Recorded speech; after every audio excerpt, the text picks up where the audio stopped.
share that video. Won't be a reason why I can hold it up that he's Mexican. That Like guys, always I say this, you share that video and put whatever you want. When I say I don't want to fight Mexican, it's because I represent Mexico. And that's why. But I don't care. I fight anybody. And I fight all my entire life, anybody. What do you think? I don't want to fight with one Mexico, Benavides. But look, I hear his dad talking a lot of shit. But look, what he's accomplished nothing. Dante's Boxing Nation, what's going on, guys? Now, I just want to show you one more clip of Canelo Alvarez at this post-fight press conference because I thought it was pretty funny. I don't think a lot of people noticed this, but Canelo Alvarez, he probably felt like he was being ambushed with David Benavidez questions because Canelo wasn't used to that. Canelo was used to being protected by old media, to where old media, they didn't usually ask him questions about fighting David Benavidez, Charlo, or Andrade. So it was always smooth sailing for him when he did interviews.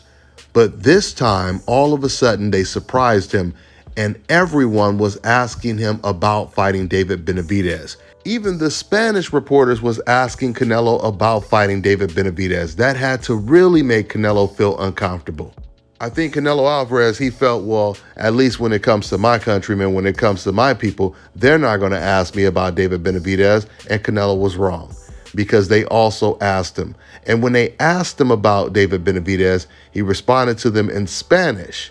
They asked him the question in Spanish, and he responded in Spanish. Now, the funny part, it appeared that Canelo Alvarez almost forgot that there was a translator on the stage. You could tell Canelo Alvarez was under the impression that that was just a conversation he was going to have in Spanish with the Spanish media. But when Canelo Alvarez's translator started to translate what the reporter asked Canelo and what Canelo said, that's when Canelo, he completely cut off the translator and said, you know what, that's it. No more questions. I'm tired, I'm mad, and I'm ready to go home, right? He didn't want that conversation once again to be translated. Me vale madre. O sea, si quieren pelear entre ellos, que peleen. Si no, me vale. Al final de cuentas, yo voy a pelear con quien yo quiera pelear. So the question there was, you've mentioned that you're going to need time to recover. I suppose. No more question because I'm a little mad and I'm tired. Thank you. Apparently, the translator didn't catch on to what Canelo was trying to say because the translator, he still translates the entire conversation. So the question was, you'll obviously need some more time to recover, but thinking about the BIVOL rematch and possible other rivals as well, would you like fighters like Benavidez and other fighters to fight amongst themselves? And Tal's answer was, they can do whatever they want. At the end of the day, I'm not bothered who they fight. They can do whatever they want. I don't care. Yeah.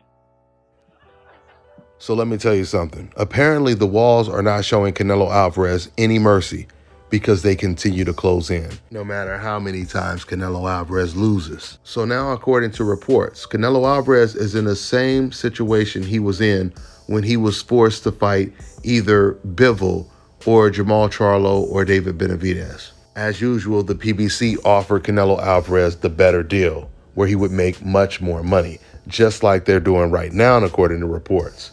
This was reported by Mexican journalist Bernardo Pilati, who used to work with ESPN. While DOESNT is offering $20 million, PBC is offering $50 million for Canelo to fight Benavidez.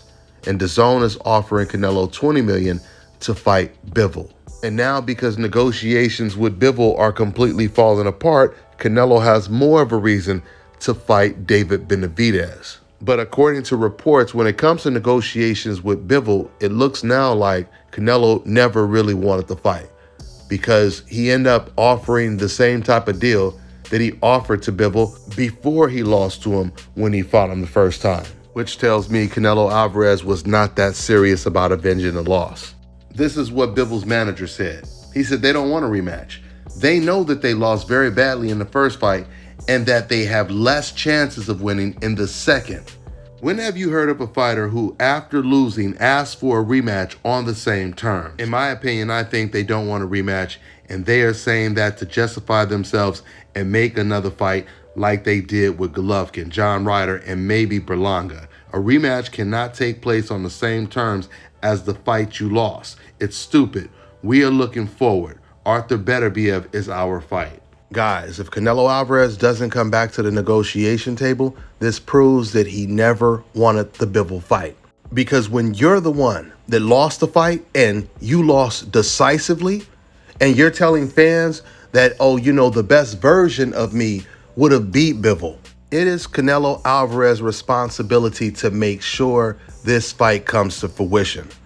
And the crazy thing is, Bivol is not asking for the majority of the money or even close to. He's just asking for a better deal than he got the first time before he beat Canelo Alvarez, which obviously makes all the sense in the world. You guys have to remember, when it came to the opponents that Canelo Alvarez was going after, all of them turned down the original offer that Canelo Alvarez gave to them. Kovalev turned down the first offer. Caleb Plant turned down, I think, the first two offers. Billy Joe Saunders turned down the offer, and so did Caleb Smith. While fighters like Jamal Charlo, Demetrius Andrade, and even David Benavidez have been aggressively chasing Canelo Alvarez, the opponents that Canelo Alvarez was going after, they were actually turning down the fight. And what did Canelo Alvarez do in that instance?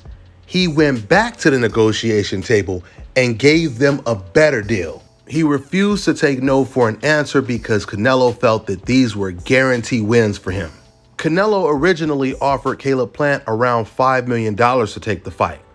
Plant, he demanded $10 million, and Canelo gave it to him.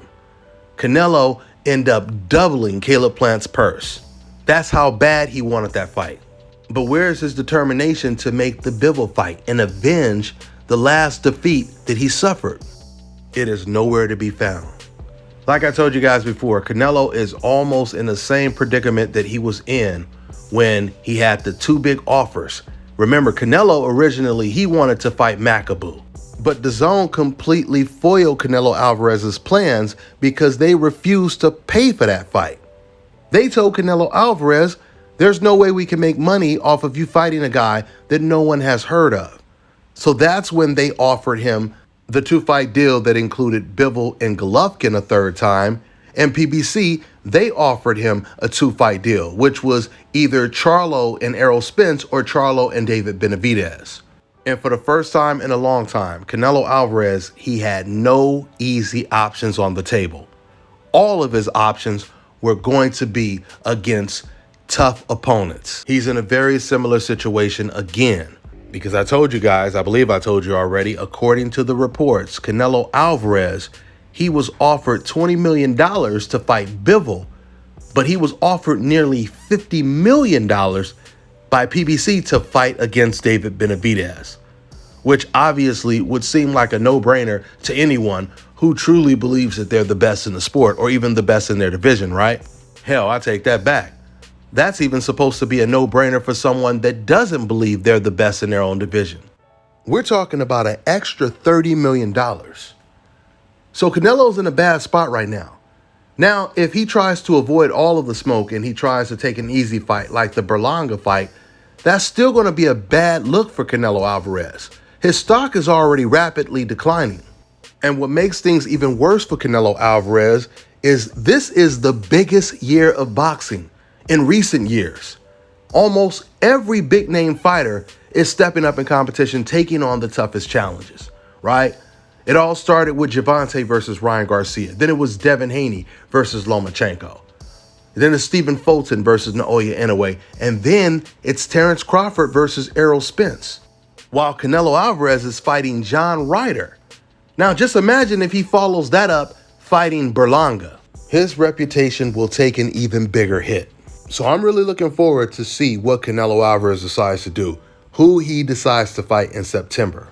That's all I got for now, guys. I'm on to the next one. All right, now check this out, guys. If you're looking to repair eczema scars, burns and bruises, dark spots and blemishes, fever blisters, diabetic ulcers. and this right here is the perfect product for you guys. It's called Elo Key Face and Body Oil. Athletes and top-ranking boxers, they're also using it after training to reduce swelling, inflammation, and to ease the pain. So get yours today. Go to elodekey.com. Like them on Facebook and follow them on Instagram. Let me tell you guys about Issa Israel Law Firm. It is a full-service legal practice based in Denver, Colorado, an emerging hub for combat sports and high-altitude training. If you're a fighter inside or outside of the ring and you need a law firm you can trust to fight for you, visit thefighterfirm.com or email help@iilawfirm.com. Legal representation is usually limited to plaintiffs or defendants in Colorado, but iFirm can help anyone in the world with trademarking their business name, logos, and U.S. immigration issues. This brother has been my attorney for a while and helped guide me through all kinds of business and civil issues, so make sure you guys go to thefighterfirm.com.